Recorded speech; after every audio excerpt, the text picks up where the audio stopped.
Well, I also work with children that have disabilities, that have autism, and my biggest question is, I'm trying to understand, you mentioned a little bit about this earlier, but who created the autism or the disease for a child that didn't have a choice? Everyone has a choice, and there are a number of things that we want to give you about this. First and foremost, every one of you who makes the decision to come forth into these physical bodies has full view of the physical body you're coming into before you come. So no one gets trapped in a situation that is different from what they want. No exceptions to that. That's helpful to know. Really a downstream feeling thought, isn't it?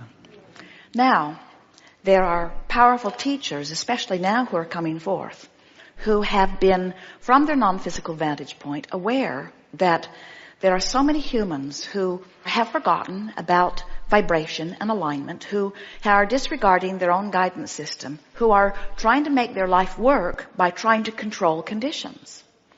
And the teacher in you knows that anybody that's trying to make anything better by controlling conditions is going to experience a life of futility, because there will always be those conditions you can't control, because it's not your job or your right or your ability to control what's going on in everybody's experience around you. Their lives are their lives to create and control.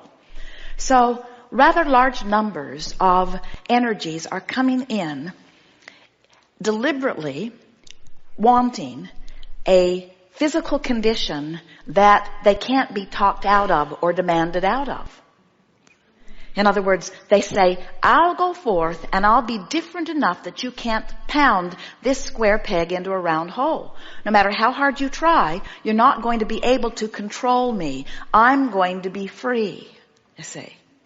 So as you interact with them, if you get the wonderful experience of interacting with them when they're not being challenged by a system that's trying to change them. In other words, imagine how frustrating that would be, to be fulfilling your intent from your source perspective and making it all the way into a physical body different enough that people can't control you, and then notice they're still trying to control you. That's the frustration and outrage that you see in them. They want to say to you, and if they were better with their words, they would say to you, wait a minute, I went to a lot of trouble to be different. You're supposed to leave me alone.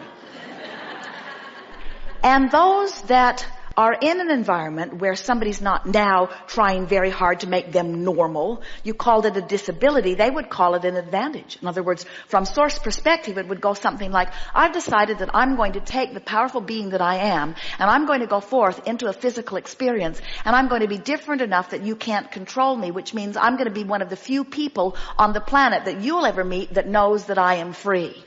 Because I choose freedom over your approval of me. And then the society, who is embarrassed by them or worried about them, is forever trying to, we'll just find one more way that we can bring you to normalcy. And they've come forth to say, we didn't want to be like you. That's why we chose to be different. We've come to offer a message that there is balance and value in our differences. We've come to teach unconditional love. Most people talk about unconditional love, but they don't live it. Most people say, oh, you're so sweet, I love you under those conditions, and you are so strange. I cannot love you under those. So if you would just be more like that, it would be ever so kind to me, because I want to love you, and if you were more like that, I would be able to love you. So just try to change a little bit so that I can feel better.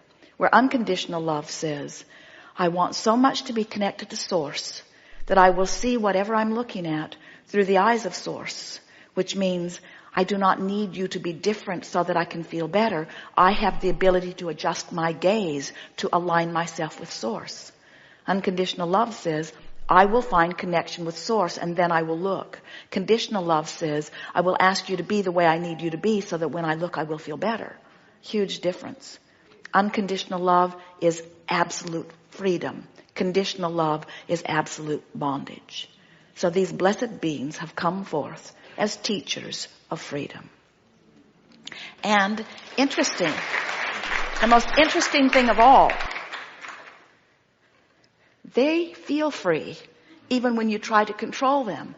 is such an interesting thing. So the autistic child feels free and isn't worried about anything. Have you noticed? Exactly. And the people that are trying to get them to be different so that they can feel better are in absolute bondage. Right. And the child says, I don't know what your problem is. And the teacher or parent says, you're the problem. And the child says, you kind of need to get over that because I can't change. If you're going to interact with me, you've got to discover unconditional love. And when you do, you'll be free like me. And then maybe so many of us won't have to come forth autistically in order to teach this to you. They're having a very good time. Yeah. Watch them up close and feel the joy of their being. And tell them, you need not change a hair for me. Bless you. That's right. Thank you.